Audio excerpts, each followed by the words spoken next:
Welcome back, everybody, to Aftertaste LA. I'm Vlad. And I'm Nicole. And today we're going to be discussing our meal at Budonoki in Virgil Village, Los Angeles. Welcome to Aftertaste, your source for honest reviews on LA's dining scene. I'm Vlad, a chef and cook with 15 years of experience. My journey in LA started working for Jose Andres at the SLS Hotel, before taking the helm of Petit Trois with Chef Ludo Lefebvre. Now, I'm a private chef.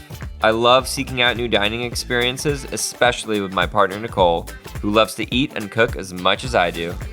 Ever since we've met, we've loved going out to eat. On our podcast, we're bringing you our perspective on those experiences in the city of food that we love. So get ready to dig in and join us for your next meal.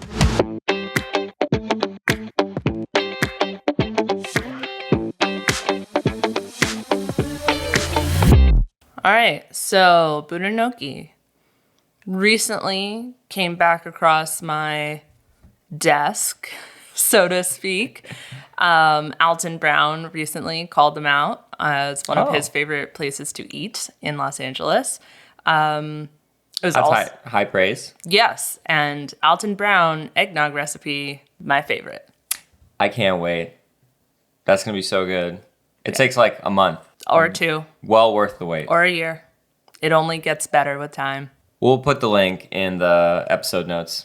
And it was also named Best New Restaurant in 2024 by Eater. They are getting some high praise. I've been seeing them all over Instagram.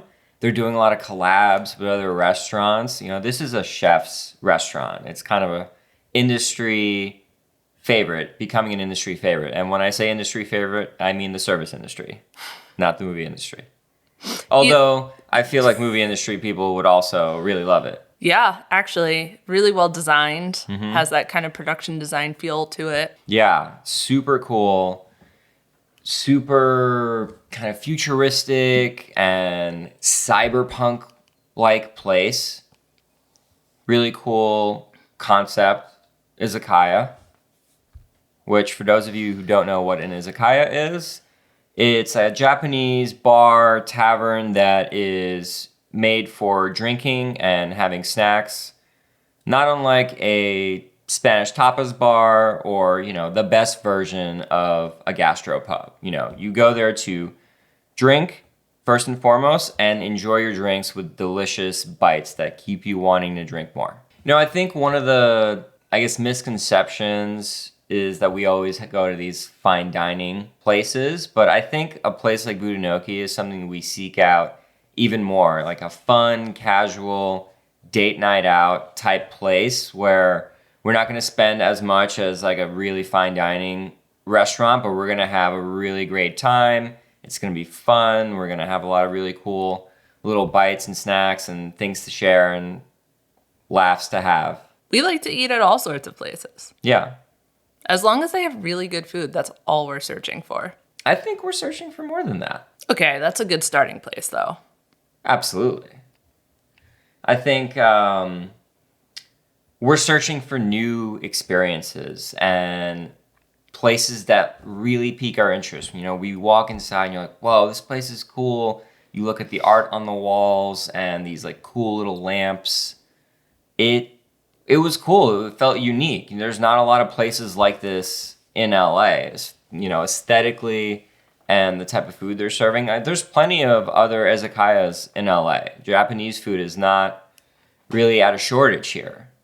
But this place, the design of it, it was really cool. Yeah, it is cool. It is, even though the entrance is at street level, when you walk in, you feel like you've descended into this like dark basement in, you know, a Tokyo side street. It's very dark. Like the walls are either a dark blue or some kind of black, and it really sucks the light, which makes it sound dank. It's not. It's offset by some neon signs on the walls. It has some cool lighting fixtures above each of the little tables around the edges. And then they have this lovely copper tone metal bar that catches the light that they do have above the bar really nicely and brings a brightness to the space that actually balances out the darkness very nicely. So it feels cozy, it feels intimate, but it doesn't feel like you can't see your food or your friends or your date or whoever you're there with. I think the bar is the best seats here if you're coming with 2 people. If you're coming with 4 to 6 people, it might be a bit of a challenge. It's kind of a really big bar with really wide spaces.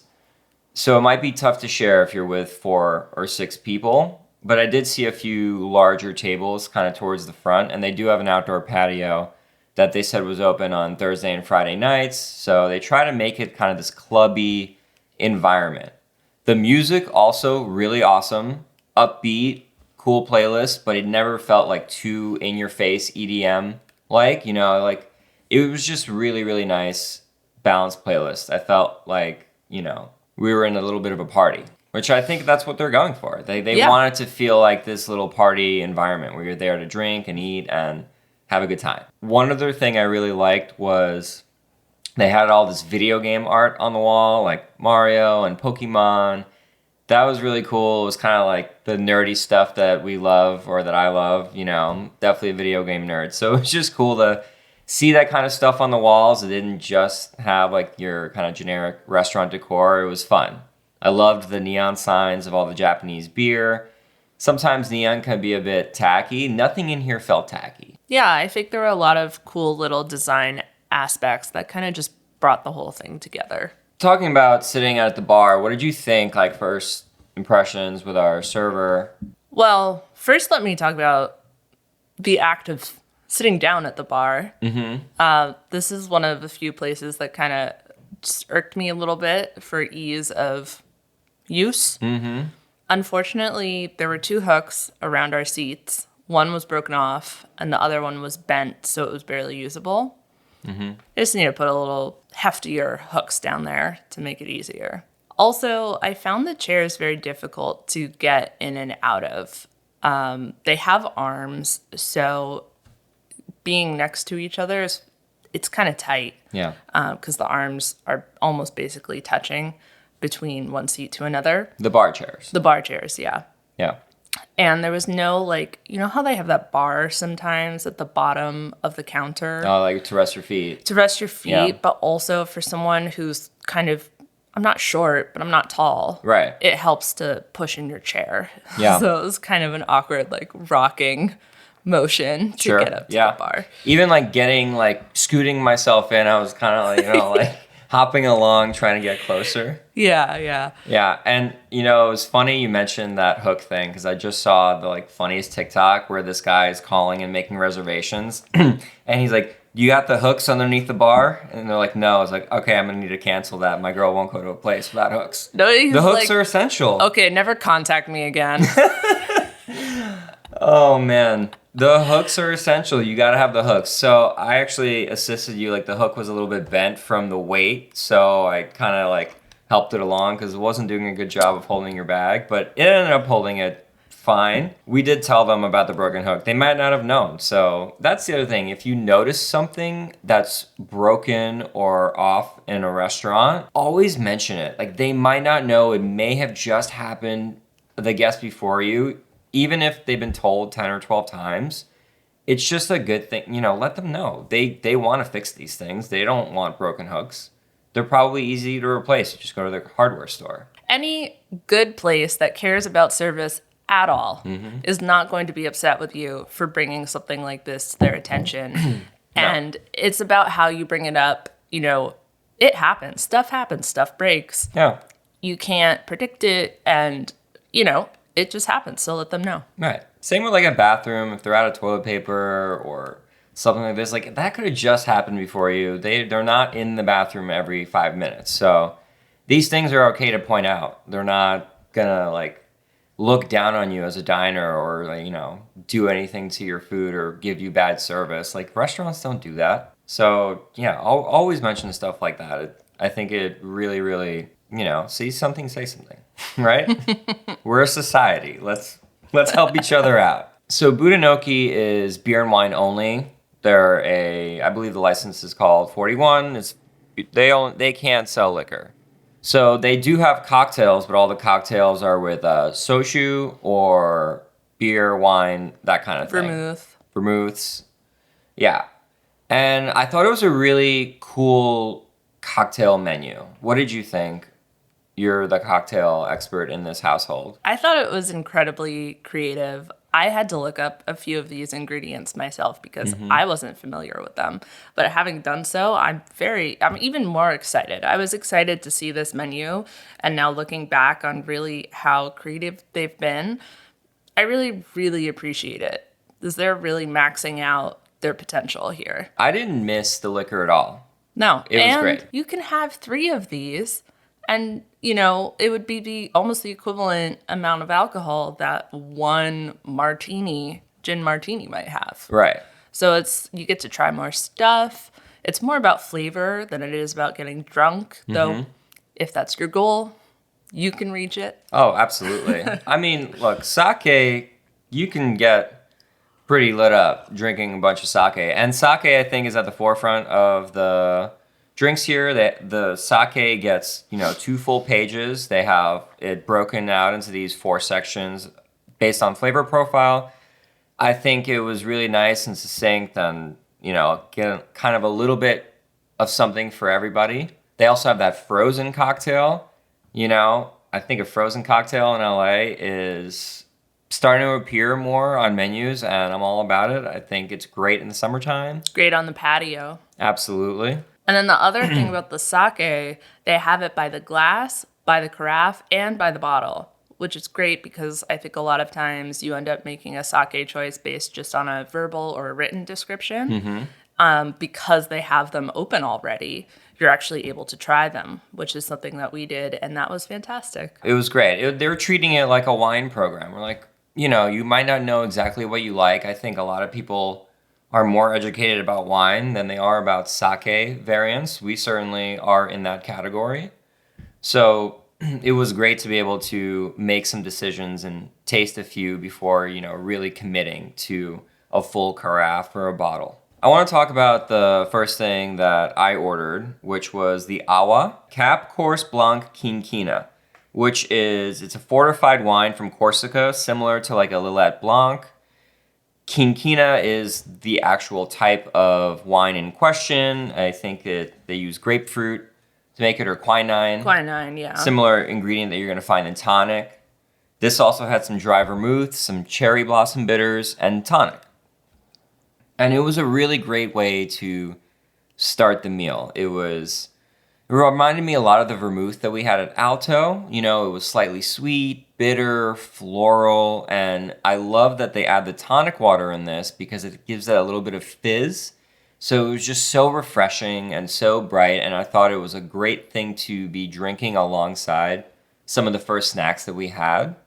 Would 100% order this again. Yeah, it was very nice, very light, easy drinking. It has these cherry blossom bitters in it, which I think is fascinating. Yeah. And it just feels so Japanese. Absolutely. And like learning about these new ingredients is always a fun thing. Like I didn't know what the quinquina was. Yeah. Now I'm more down to try it again. If I see it on a menu again, maybe I'll order it. The drink that I got was the joshikai, which is the Japanese name. But in English, they call it Girls' Night Out. Whoop, whoop. So there's an green plum aperitif, kochi americano, rice milk, lemon, orange, and molasses bitters. And I can understand why they call this the Girls' Night Out. It is really big, really yummy, super just drinkable, and it comes in this adorable mug. Yeah, that thing was so cool. So mine was a bear, but they have a variety of mugs, so you never know which one you might get. They have like a frog and a pig and like all these animals. Really, really cute. Yeah, very kind of like anime, Hello Kitty type of thing. And it's huge. It's huge. Really it was like never ending this drink. I know. I just kept drinking it. I'm like, I'm still not done. That's why it's Girls' Night Out. Yeah. It would be really good for Girls' Night Out. Yeah. Hilariously, they have that disclaimer. Yeah, they'll charge you $150 if you steal the mug and take it home with you. They definitely like had a bunch of these stolen. They had to put that in. But I'm like, man, who steals a mug like that? I mean, after like 5 of those, you're probably like, you're coming home with me. You know? Starts to look real good. As a drink, it's really good. You get the delicate, perfumey sweetness of the plum. You get, the Koji Americano is a little bit minerally. So it just balances really, really nice. There's bitters in there as well. And molasses bitters. I thought that was really cool. I love molasses. I like the flavor of it. Gives it just a little undertone of darker kind of flavor. We each had our own drink, but we oftentimes will share drinks. I think this is a really good opportunity to give our listeners a little bit of a pro dining tip.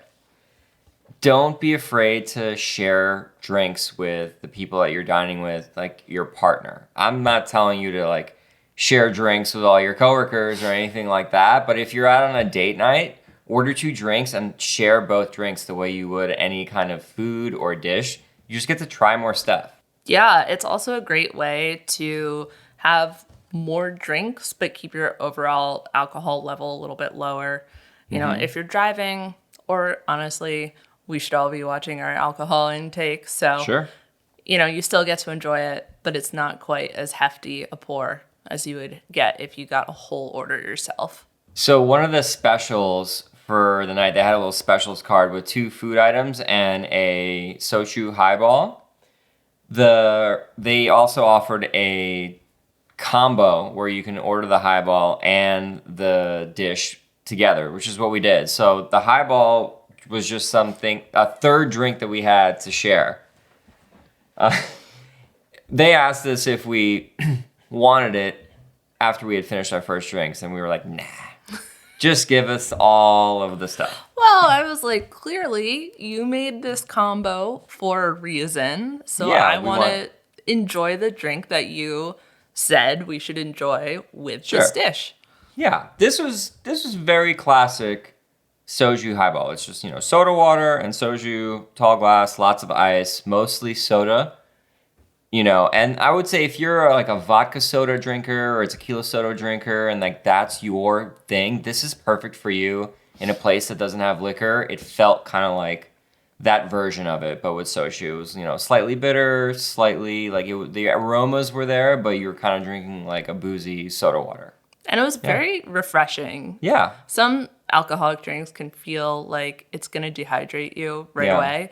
This was really nice and felt hydrating.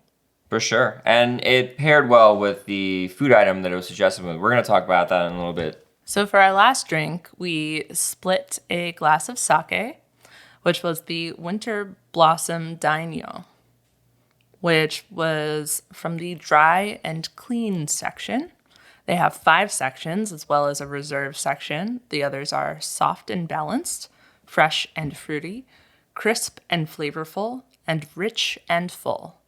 Now that we were fortunate to try 2 different sakes to decide which one we were going to like the best, I believe the other one was from the crisp and flavorful section, but we ended up going with the first one from the dry and clean.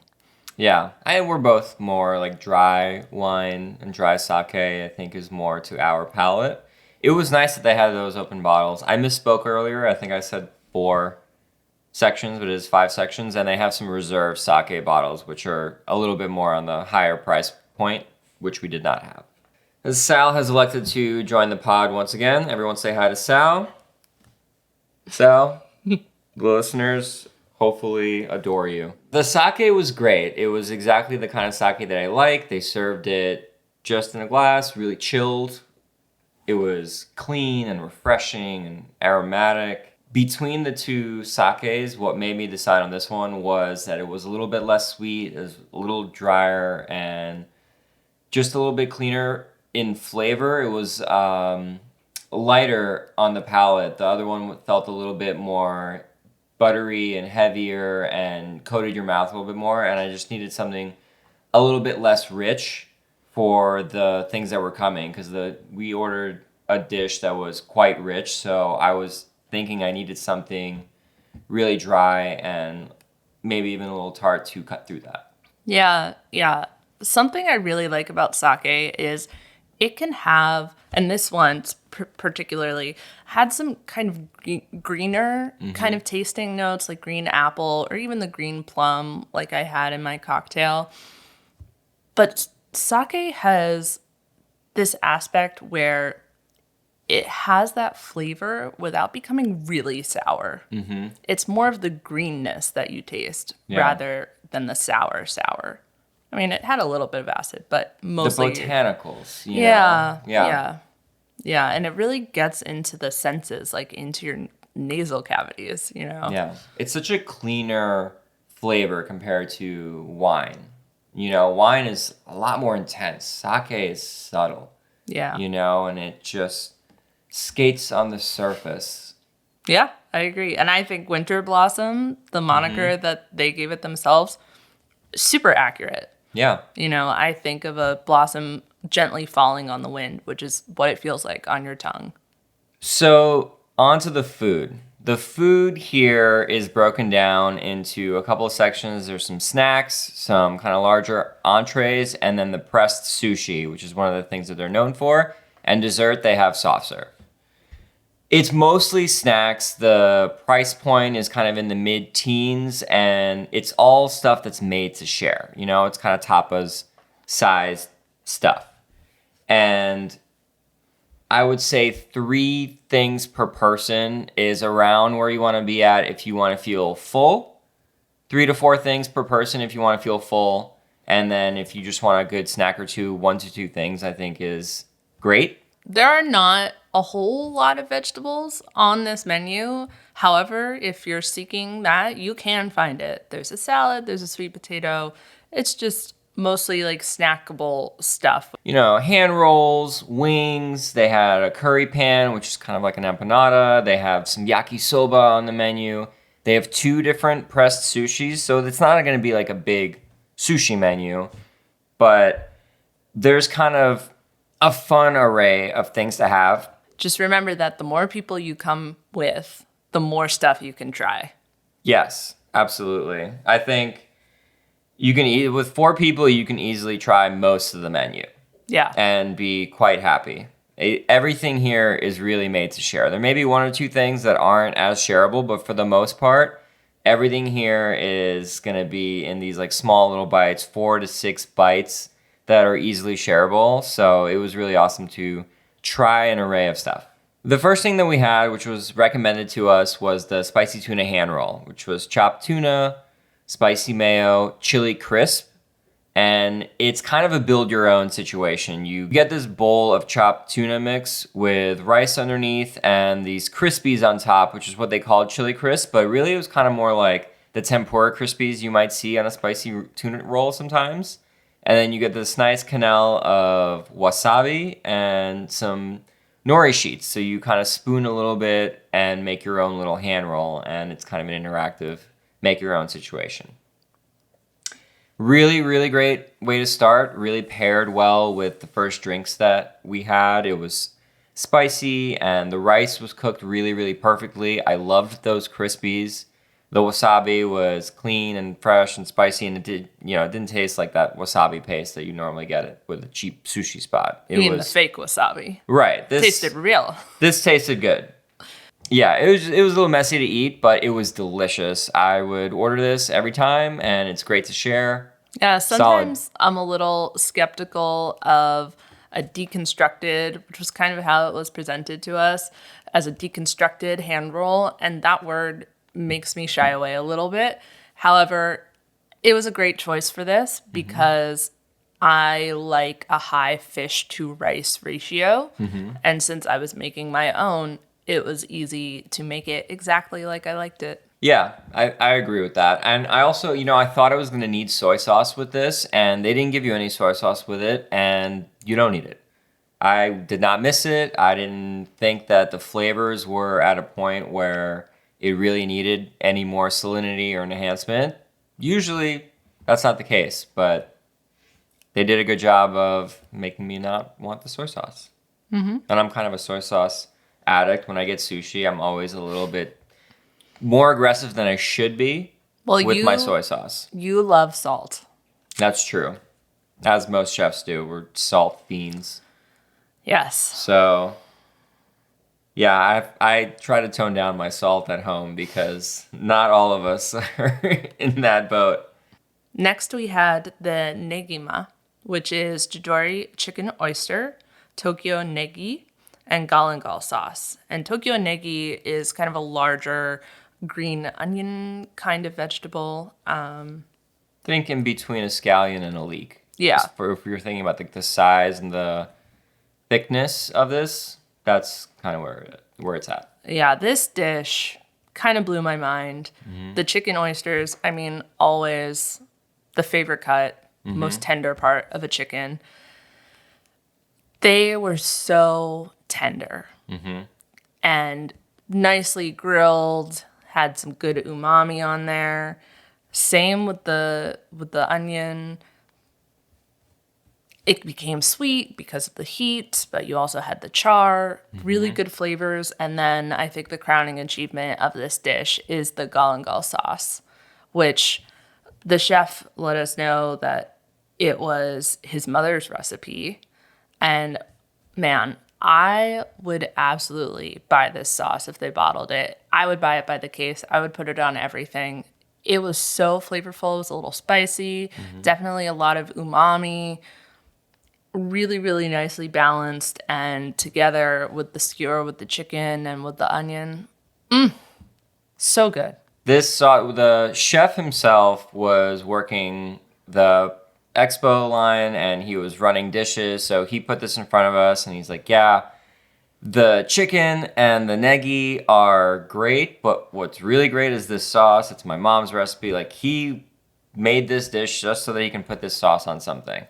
That sauce was amazing. Now, I'm going to guess kind of what sauce this is. And this is a Thai sauce. This is kind of showing his cultural influence, and this is mom's recipe. I think this sauce is called Nam Prik King. And it's traditionally a galangal chili paste sauce that they make, and they fry the sauce so it gets that like dark brown color. If someone in the audience can confirm that, or maybe I'm getting the exact name wrong because there's a lot of different types of nam prik in Thai cuisine, but I think this was a version of that. A lot of galangal, a lot of chilies, shallots, garlic, lemongrass. You know, they kind of pound that all into a paste, fry it until it's dark. It was the perfect heat level where it never overwhelmed you, but it always let you know that it was there.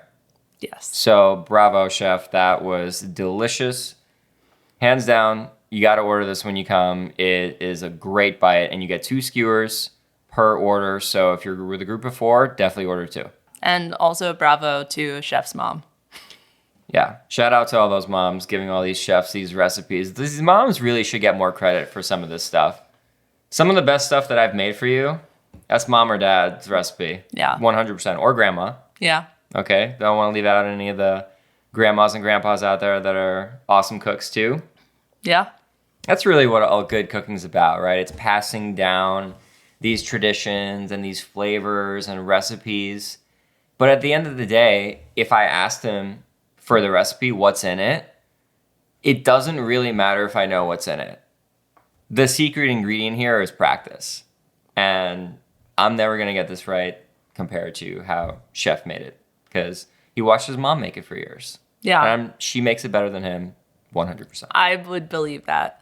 The next thing we had was the Naem, which is the traditional Thai pork sausage, and it was served with these crispy rice balls and a herby slaw. This was Chef Dan's recipe and something that he has been working on, and it's extremely traditional Thai pork sausage. And for the listeners who don't know what that is, Thai pork sausage is this fermented sausage where they mix it with sticky rice and salt and spices and flavors and let it ferment for a few days, and it becomes sour from the lacto fermentation process, and then it's either grilled or steamed.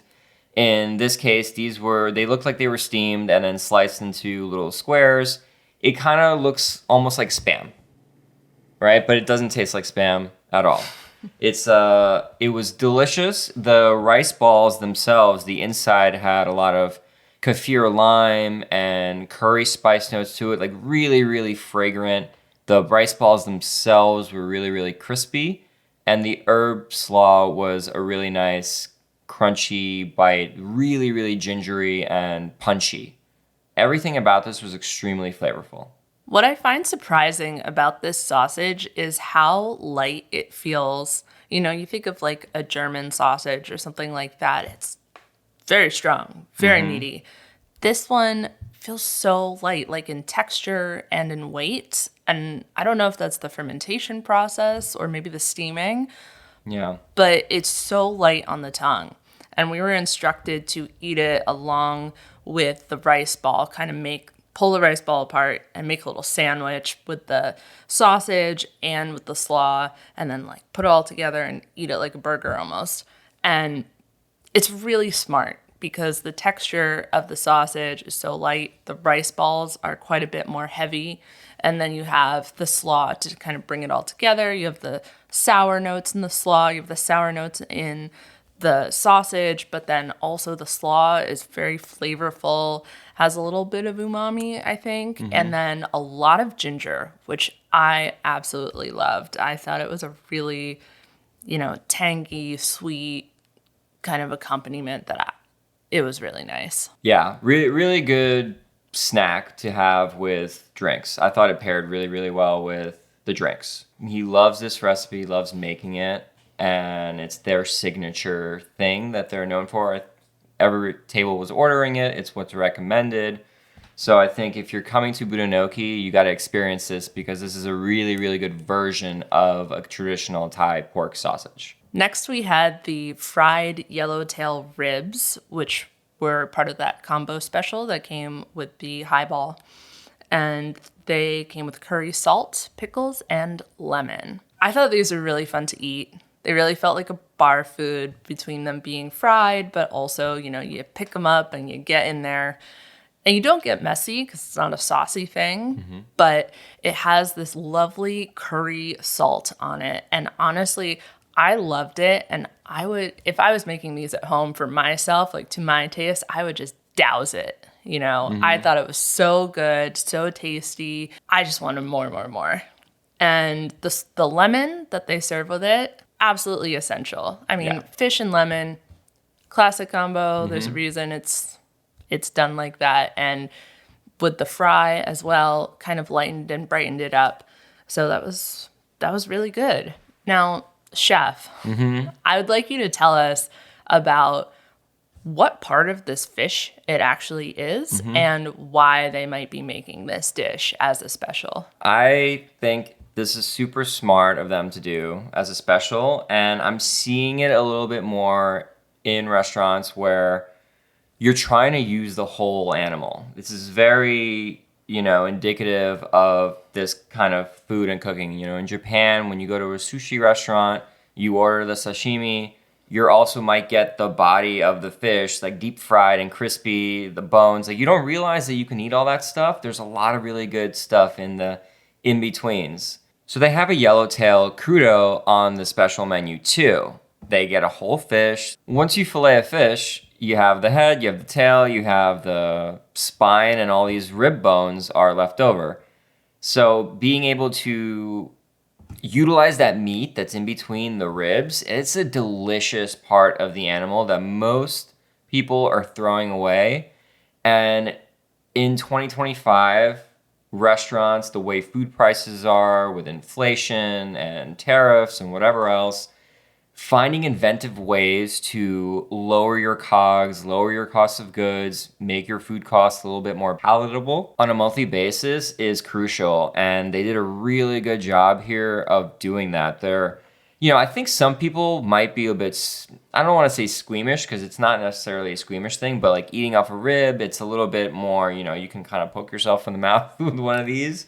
They're really big rib bones on a yellowtail. You don't realize it's not like a tiny little bone. Like you can use it as a toothpick when you're done. These are easier to eat than I thought they would be. I didn't really know what to expect. Also, silly me layman, I'm like, sometimes things are called ribs when they're not actually ribs, like corn ribs or whatever. Right. So I'm like, are they actual fish ribs? And in my brain, fish ribs are tiny, but a yellowtail is a big fish. Yes. So the nice thing about them is that the ribs themselves are very smooth. Yes. So getting the meat off of them is actually pretty easy to do with just your hands and your teeth. Yeah, it was really easy to eat. Yeah. Yeah. And the curry spice was delicious. I would definitely buy a little jar of that curry spice. It was really, really nice.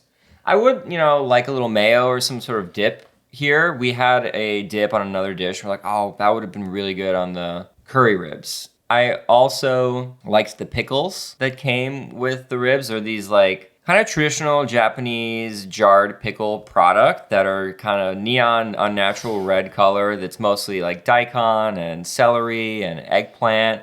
And they're just kind of these bursts of acidity and sweetness. And those were really, really, really nice to eat alongside of it because it's a deep fried thing. So having a pickle alongside a deep fried thing is never a bad thing. So the tempura batter was a bit thick for me. I thought I would like to see it a little bit lighter, a little bit crisper. I thought the batter was just, a little thicker than some of the traditional tempura, that looks like really craggly and like almost like ethereal. This was a little bit, heartier tempura batter. The next thing that we had was the curry pan, which we didn't really know what that was going in. We asked them, and it is a empanada-like curry hand pie that's filled with Japanese beef curry. They use Wagyu.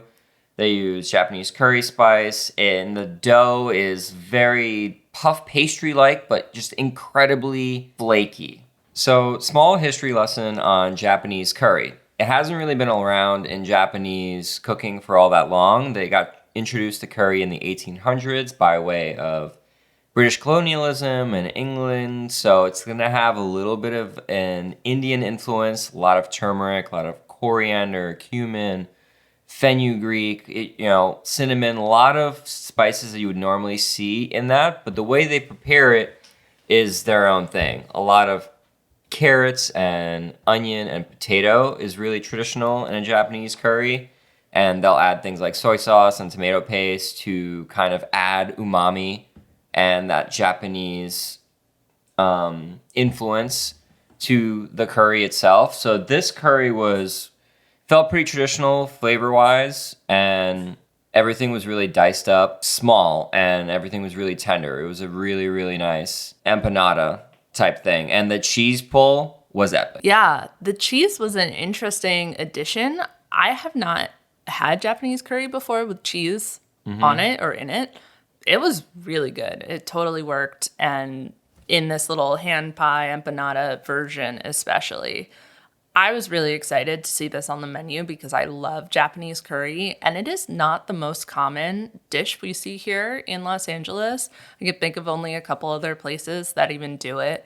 And when we got into the place, I caught a whiff of someone else's, and it smelled so good. It's so fragrant. It just made me even more excited. The filling was really good. It has that classic Japanese curry flavor that we know and love. Enjoyed this dish. And the ahi verde sauce that we had with it, little spicy, little sour, kind of green sauce, really balanced out the richness of both the pastry and of the filling. The dough, I would say for the listeners, this is definitely one of the heavier items on their menu because of that dough. It was very hearty, but it was so delicious. I really, really loved the dough. It was crispy and flaky. The sauce, it was really interesting to see a Peruvian type influenced sauce on the menu. When you have this with like a roasted chicken, like Peruvian roasted chicken, really herby and punchy, really cut the richness of that dough well. They also give you some pickled red onions alongside of it, which we didn't really go for all that much, mostly because we were enjoying it so much. I didn't think it needed it. I had one or two. Yeah, and I think the sauce fills that void for me pretty well, as it was pretty acidic. Next, we have the standout of the meal for me. It is the charred Japanese sweet potato, which is made with miso koji butter and chives. Deceptively simple dish. It was melt in your mouth. I don't know how they make a sweet potato that tender, but The miso butter has soaked into it and made it this sweet but salty, umami-rich bite that just melts on your tongue, and it is heaven. You also have the chives on top, which help as well. Love chives. That nice little allium flavor on there. They're so good. How do they get the potatoes to do that? They are likely steaming these, slathering them with that butter, and probably cook them either in a pan or a flat top until they get this like really deep caramelization. It almost like got candy-like. You could see it was a little burnt, a little bitter, sweet. Then you have the koji miso butter, which is like salty and packed with umami, and the chives on top. It was so well balanced. So I think that they're steaming them ahead of time, cutting them into little bites. It was a perfect sized bite. Definitely, I don't order that many sweet potato dishes. It's not that I don't like sweet potatoes. I'm just often enticed by other vegetables. This was definitely one of the best sweet potato dishes I've had in LA. Or anywhere. It was so delicious and so flavorful and surprising. So is it like low and slow or like a quick sear when they put it on the... I think it's a quick sear. Like a hard and fast sear. Get that char on there. Top it with a little bit more butter, a little bit more chives. You get the texture and like crispiness from the char is a nice counterbalance to how creamy the sweet potato filling was. There's 2 pressed sushi items on the menu. One was the dragon roll and the other one was the Ora King salmon. We opted for the dragon roll. It said it was like limited quantities. It was the on special one, and I love a dragon roll, the avocado, the eel. This one had some prawn tempura in the middle.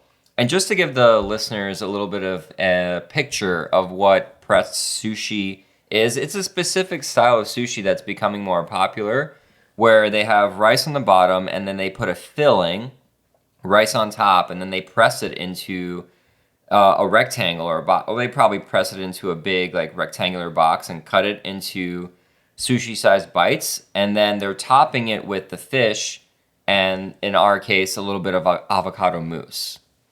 The pressed sushi is a cool idea. For me, it makes the sushi rice ratio a little bit more rice than what I normally want in my bite of sushi. So for me, I thought it was a little heavy. That might be due to the fact that we just had all these dishes we talked about before having this sushi. So we were starting to feel full. I definitely agree with you. And in the city, we are spoiled for choice with sushi, and we have a lot of really excellent sushi. I also... Personal preference, also prefer fish to rice to be at least equal, if not more fish.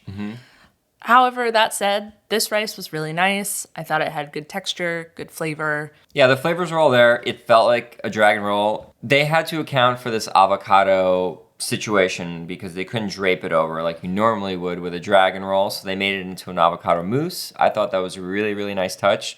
The unagi tasted really great. It wasn't like that, kind of store-bought eel unagi like you're normally used to. This was really good, and the glaze on it was really, really nice and sweet.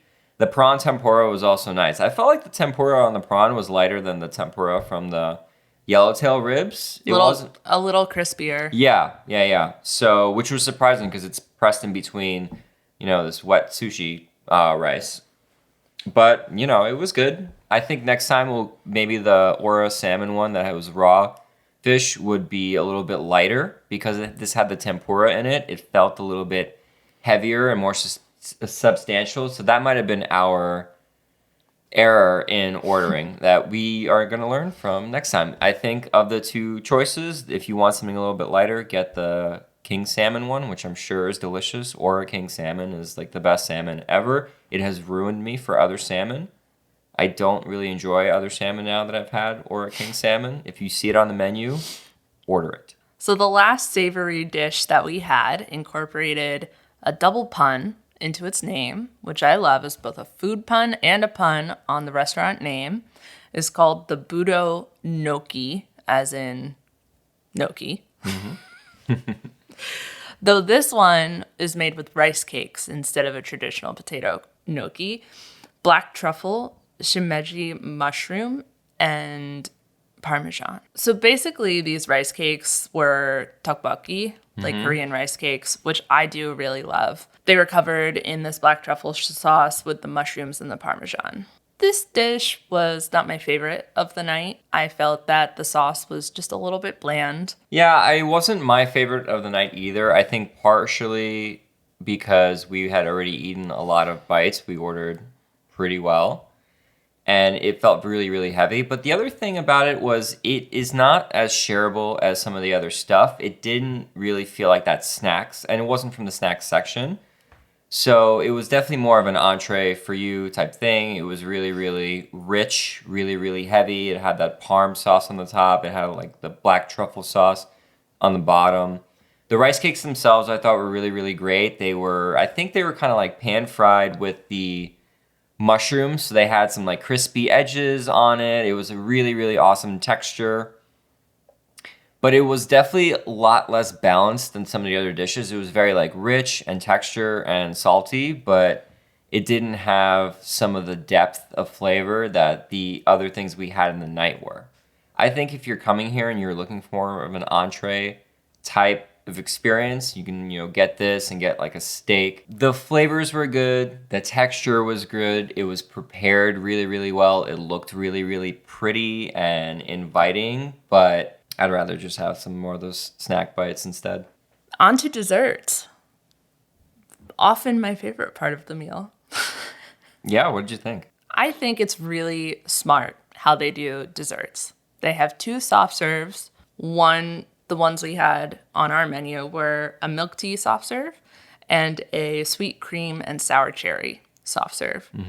And I think this is so smart for them. Really simple, really straightforward.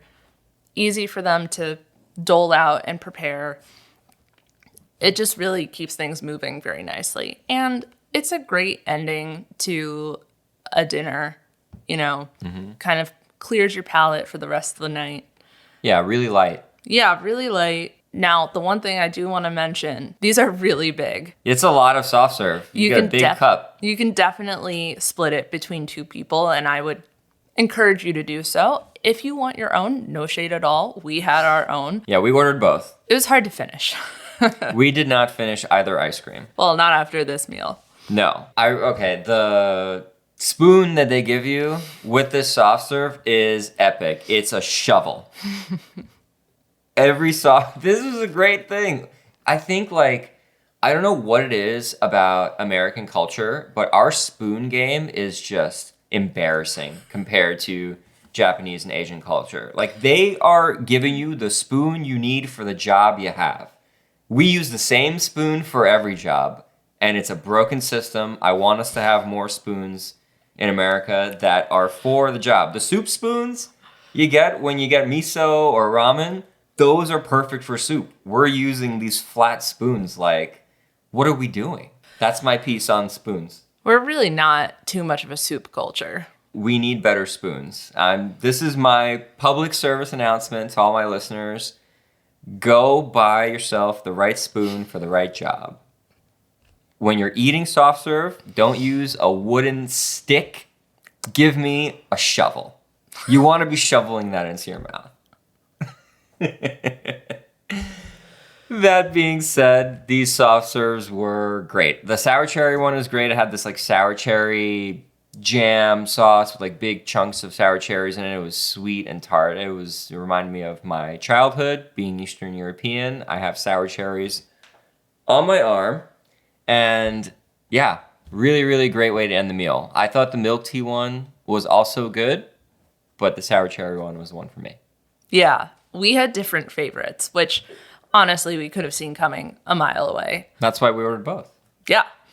I love milk tea. I love boba. I'm a boba aficionado. So I pretty much knew that would be the one for me. I'm glad I got to try both. And the cherry one was really yummy. The sweet cream was great. Let me talk about the cherries for a minute. Sometimes I find fruit in desserts to be overwhelming or the texture to not be quite right.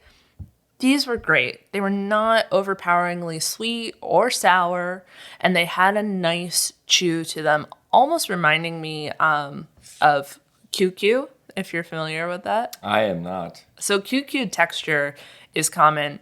Again, I go back to my love of boba because it applies well there, but also the tteokbokki. The texture of these things, it's kind of springy, almost al dente in a way, chewy, but not mushy.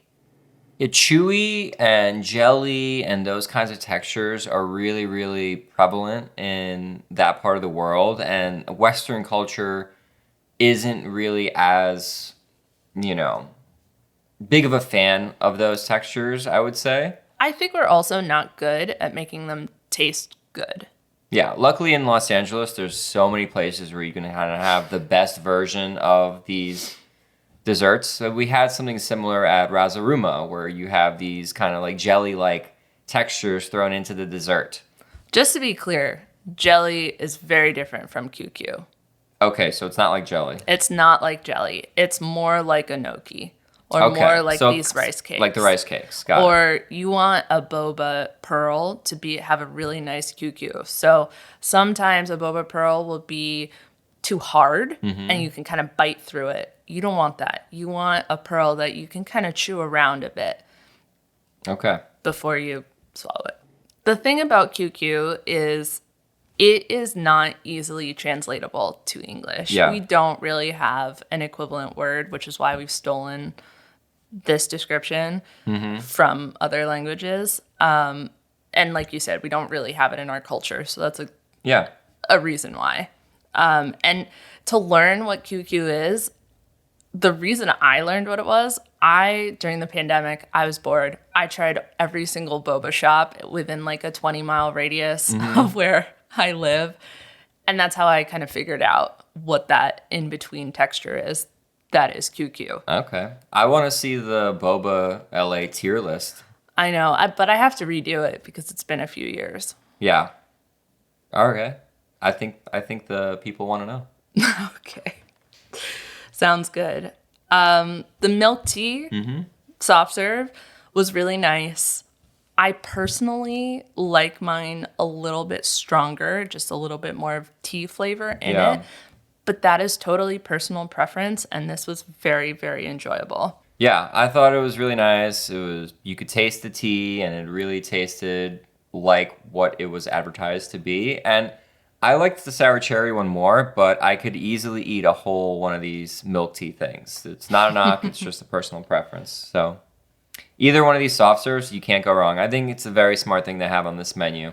So now that we've spoken about all of the stuff that we enjoyed, let's talk about how we felt in the meal and the overall service notes that we had. This is definitely more of a relaxed environment restaurant. It's a bar.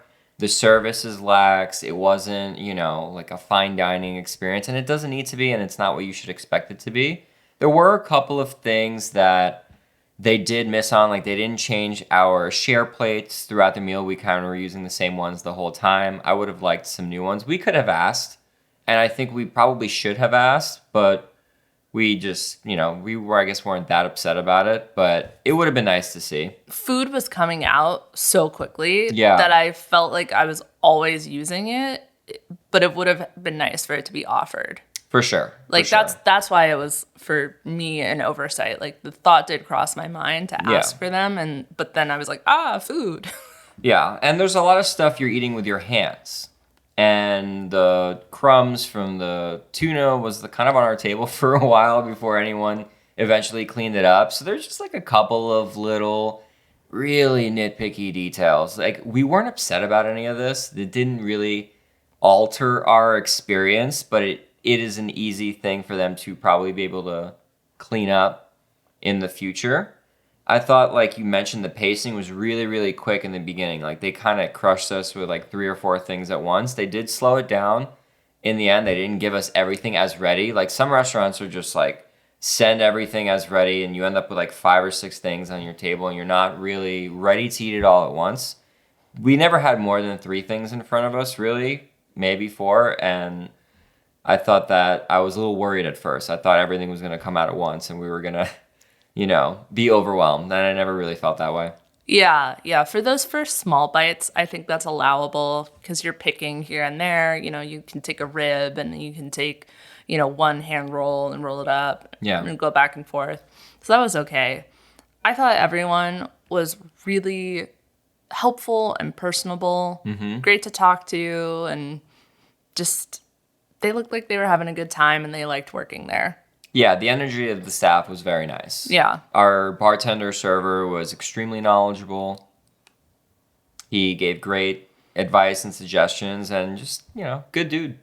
So the chef was running dishes and expediting, and he was in with the action, and that's always really nice to see. Yeah, absolutely. Especially, these are his recipes. This restaurant is his baby, his first restaurant. He's worked for all these really successful restaurants in the past. I don't know if I mentioned earlier, but he's worked at Hayato and Ototo and Tsubaki. Hayato is the number 2 restaurant on the LA Times 101 list. This guy has worked at some of the best Japanese restaurants in town.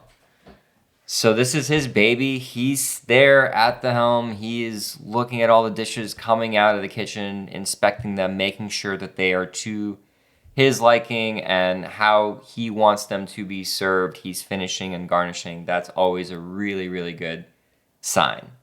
Because there's oftentimes, a lot of times, a chef owner won't be there on a Thursday night or even a Friday night. And I think it's important for you to, put that level of detail and care into the food and make sure that it's your vision, especially at a young restaurant like this. That's the thing, no one's going to treat your baby like you are.